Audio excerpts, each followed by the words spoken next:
देखिए, नाम बदलना इसलिए बहुत ज़रूरी है क्योंकि नाम किसी भी गांव का हो, मोहल्ले का हो, शहर का हो, कस्बे का हो, वो अच्छे लोगों के ऊपर होना चाहिए, न किसी बलात्कारी के ऊपर होना चाहिए, आक्रांता के ऊपर होना चाहिए, आतताई के ऊपर होना चाहिए। 15वीं शताब्दी से पहले इस देश में एक भी मुसलमान नहीं था। 15वीं शताब्दी से पहले इस देश में एक भी ऐसा शहर नहीं था जिसके नाम के बाद में बाद लगा हो या जंग लगा हो। उदाहरण के लिए हैदराबाद, सिकंदराबाद, मुर्शिदाबाद, ये सारे बाद में लगे हैं। तो वो जो विदेशी आक्रांता आए यहाँ पे, उन्होंने केवल लूटा, तोड़ा, ये तो किया ही किया, साथ में उन्होंने जो हमारे इस देश में पहले से स्थान थे, उन स्थानों का नाम भी बदल दिया और जानबूझ के कई सारे ऐसे स्थानों का नाम बदल दिया जिनका वर्णन वेद पुराण में है, गीता में है, रामायण में है और यहाँ की में है। उदाहरण के लिए भगवान कृष्ण ने कौरवों से 5 गांव मांगा था: सोनप्रस्थ, पानप्रस्थ, व्याघ्रप्रस्थ, इंद्रप्रस्थ और तिलप्रस्थ। तिलप्रस्थ में एक लुटेरा था, फरीद खान नाम उसका है। वो लुटेरा आया, तिलप्रस्थ को लूटा, तिलप्रस्थ के मंदिरों को तोड़ा और तिलप्रस्थ को उसने अपने नाम पे उसको फरीदाबाद बना दिया। ऐसे ही हमारा जो 51 देवी का जो शक्तिपीठ है, भारत में टोटल 51 शक्तिपीठ हैं, उसमें से एक शक्तिपीठ है, उसका नाम है कीर्तेश्वरी। कीर्तेश्वरी मंदिर को 1470 में तोड़ा मुर्शिद खान ने, और केवल मंदिर ही नहीं तोड़ा बल्कि कीर्तेश्वरी का नाम मुर्शिदाबाद कर दिया। ऐसे ही लक्ष्मी नगर मुजफ्फरनगर हो गया, हरिगढ़ अलीगढ़ हो गया। तो इस देश में आक्रांताओं ने जो विदेश से आए थे, उन्होंने लूटा, मंदिर तोड़ा, यहाँ की बहन बेटियों के साथ बलात्कार किया, यहाँ के कल्चर को नष्ट किया, यहाँ पे धर्मांतरण कराया और ये करने के साथ साथ अपने उन्होंने नाम भी यहाँ पे छोड़ दिए। अब जब भारत आज़ाद हो चुका है, भारत में संविधान है, अब हम किसी के गुलाम नहीं हैं। जब हम गुलाम नहीं हैं तो उन गुलामों के नाम पे सड़क मोहल्ले गली क्यों चलना चाहिए? मैं ये नहीं कह रहा हूँ कि ताजमहल गिरा दो, क्योंकि ताजमहल तो चलो बनाया गया। मैं ये नहीं कह रहा हूँ लाल किला गिरा दो, क्योंकि लाल किला तो बनाया गया।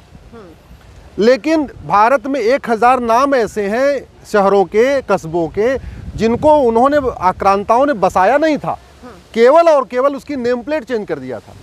मैं इस देश में सारे युवाओं से कहना चाहता हूँ, अगर आपके घर पे कोई एक गुंडा आए, कोई बदमाश आए, आपके घर पे कब्जा कर ले और घर पे कब्जा करके आपकी नेम प्लेट बदल दे, तो जिस दिन आप उससे आप मुक्ति पाओगे, जिस दिन आप गुलामी से मुक्ति मिलेगी, आप उसकी नेम प्लेट बदलोगे कि नहीं बदलोगे?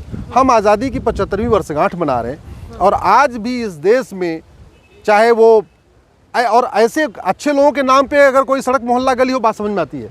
लेकिन जहाँ इतिहास में लिखा हुआ कि इस व्यक्ति ने मंदिर तोड़ा, इस व्यक्ति ने लूटा, इस व्यक्ति ने सोमनाथ को तोड़ा, इस व्यक्ति ने ये किया, इस व्यक्ति के कारण हज़ारों महिलाएं जो है आग में कूद गईं, इस व्यक्ति के कारण हज़ारों महिलाएं कुएं में कूद गईं, इस व्यक्ति ने 1000 महिलाओं को कैद करके अपनी रखैल बना के रखा हुआ था, उनके नाम पे सड़क मोहल्ला गली, ये पूरी तरीके से संविधान हमें जो अधिकार देता है, राइट टू डिग्निटी, सम्मान के साथ जीवन जीने का अधिकार देता है हमारा संविधान।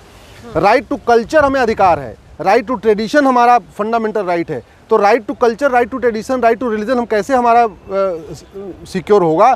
जब जिन स्थानों का वर्णन हमारे महाभारत में है, वेद में है, पुराण में है, गीता में है, रामायण में है, उनका नाम आज की डेट में बदला हुआ है और नाम बदला ही हुआ नहीं है, बल्कि वो लुटेरों के नाम पे नाम पड़ा हुआ है, हत्यारों के नाम पे पड़ा हुआ है, बलात्कारियों के नाम पे पड़ा हुआ है।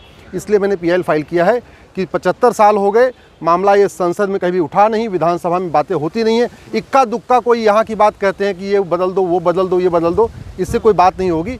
एक रीनेमिंग कमीशन बनाया जाए, वो रीनेमिंग कमीशन में एक्सपर्ट हिस्टोरियन भी हों, आर्कियोलॉजिकल लोग भी हों, जजेस भी हों, IAS भी हों, सब भी हों, वो लोग मिलके जो वास्तव में पहले नाम थे, जैसे विंध्याचल है, विंध्याचल हमारा शक्तिपीठ है, वहाँ मिर्जा गया, उसने उसको मिर्ज़ापुर बना दिया। तो हमारे शक्तिपीठ तक नहीं छोड़े उन्होंने, कीर्तेश्वरी को उसने मुर्शिदाबाद बना दिया, उसने जो है आपके लक्ष्मी नगर को मुजफ्फरनगर बना दिया, आपको तिलप्रस्थ जो जिसका वर्णन महाभारत में है उसको उसने फरीदाबाद बना दिया।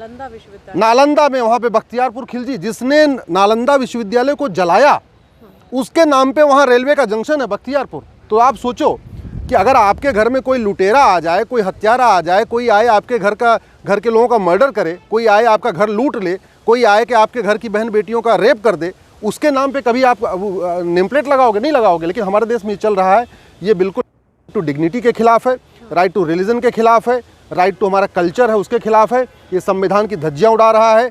हमें आज भी वास्तव में जो हमें सांस्कृतिक आज़ादी चाहिए, जो हमें कल्चरल फ्रीडम चाहिए, वो कल्चरल फ्रीडम नहीं मिल पा रही है। हमारा कल्चर तो आज भी गुलामों के नाम पे चल रहा है। इसलिए हमने कहा है कि ये फंडामेंटल राइट वायलेट हो रहा है और सुप्रीम कोर्ट के इस पर ऑर्डर पास करना चाहिए। सर, रीनेमिंग कमीशन की आपने डिमांड रखी है, आपने कानूनी पक्ष सारे बताए, लेकिन इसमें राजनीति भी हो रही है। इस पर यह भी कहा जा रहा है, आप क्योंकि नेता भी हैं बीजेपी के, ये भी कहा जा रहा है कि इसको हिंदुत्व को बढ़ावा देने, एक हिंदू राष्ट्र के निर्माण की जो बात हो रही है, और बीजेपी का जो एक फंडा हमेशा से बताया जा रहा है, मुस्लिम विरोधी बताया जा रहा है, उसको भी इससे जोड़कर देखा जा रहा है। सर देखिए, मैं किसी पॉलिटिकल पार्टी के ऊपर कमेंट नहीं करता। मैं जब PIL फाइल करता हूँ तो किसी पॉलिटिकल पार्टी से बात करके नहीं करता। मैं अपनी जो हमारी संविधान की थोड़ा बहुत हमें जो नॉलेज है उसको मैं यूज़ करता हूँ।